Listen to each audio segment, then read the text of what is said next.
आज विशाल पदयात्रा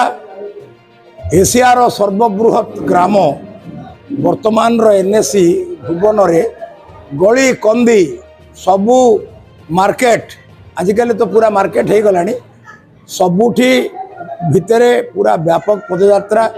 हजार हजार संख्यार मोदी जी समर्थक हजार हजार संख्यार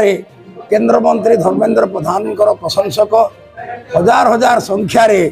बीजेपी प्रशंसक माने बाजी डबल इंजिन सरकार डबल फूल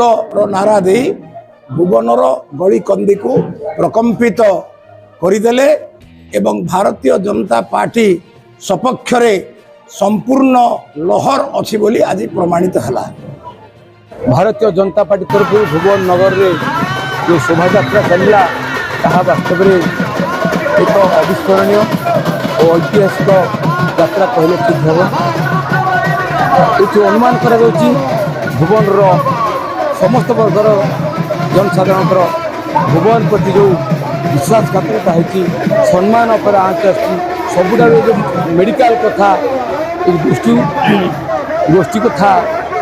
ये विगत दिन कौन थी आज कौन होटा समस्त बहुत बाधिची ये अंचल कौन विकास है नहीं केवल ओडिशा सरकार सर्वनिम्न व्यवस्था जहाँ सब कामाख्यानगर कौटा गोटे आखिदृष्टिया कम लोकंर विकास में ये